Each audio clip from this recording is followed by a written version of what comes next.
হতে পারে,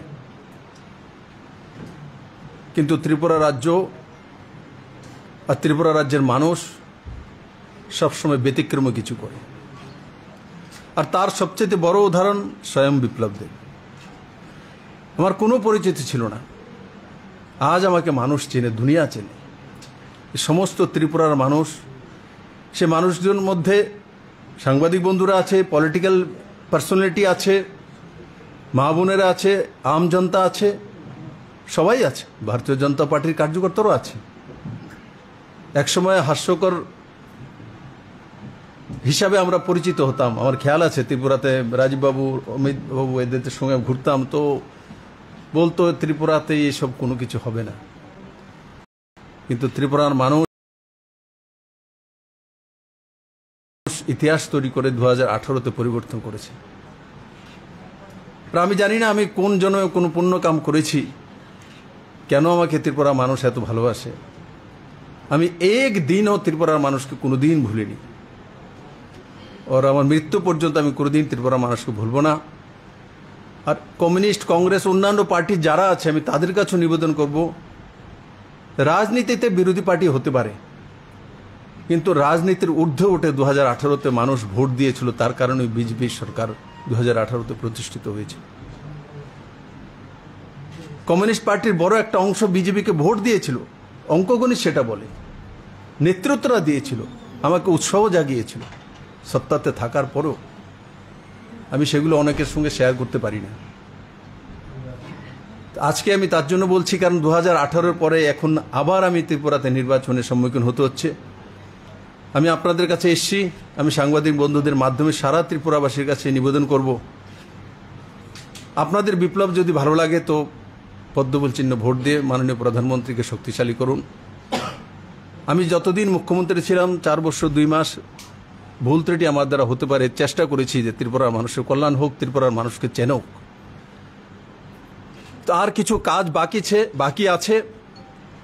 এবার মাননীয় প্রধানমন্ত্রী আমাকে একটা সুযোগ দিয়েছে, কারণ আমি রাজ্যসভার এমপি ছিলাম, আছি, যতটা পারি আমি ত্রিপুরার জন্য করি, কিন্তু লোকসভা এমপি হিসাবে জনতার কাছে ডাইরেক্ট যাওয়ার সুযোগ হয়, ডাইরেক্ট বোঝার সুযোগ হয়।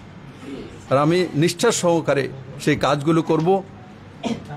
মাননীয় মুখ্যমন্ত্রী মানিক শাহ মহোদয়কে অনেক অনেক ধন্যবাদ যে উনি এই রাজ্যে সুন্দরভাবে রাজ্য চালানোর চেষ্টা করছেন।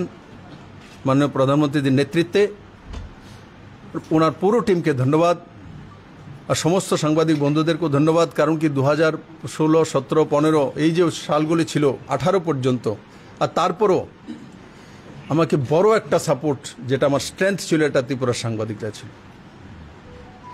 আমি কারোর কাছে কোনো কিছু চাইও না, দিতেও পারিনি, আমার কাছে কিছু ছিলই না, শূন্য নিয়ে এসেছিলাম। কিন্তু তার পরবর্তী সময় সমস্ত বন্ধুরা একসঙ্গে সাথী হয়ে এটা ঐতিহাসিক পরিবর্তন করেছে।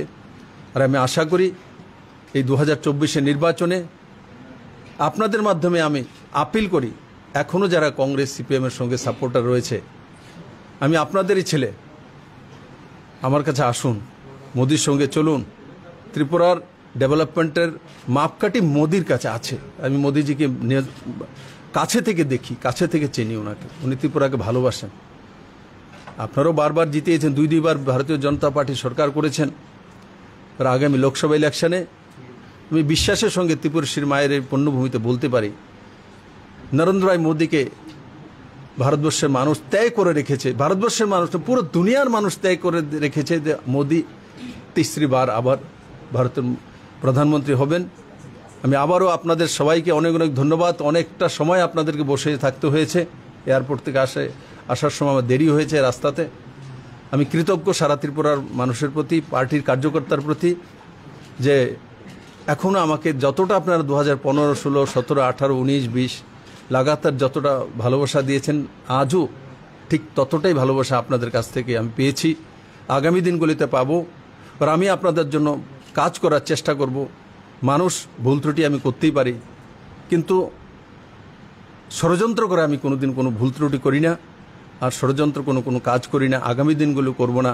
আমি সবার কাছে আপিল করি আপনাদের মাধ্যমে, আগামী নির্বাচনে মোদির হাত শক্ত করার জন্য। আমি প্রার্থী আছি, যদি ভালো লাগে তো আপনার ছেলেকে, আপনার ভাইকে আর আপনার সহযোগীকে পদ্মফুল চিহ্নে ভোট দেওয়ার জন্য আপিল করব। ধন্যবাদ। যদি কারোর কিছু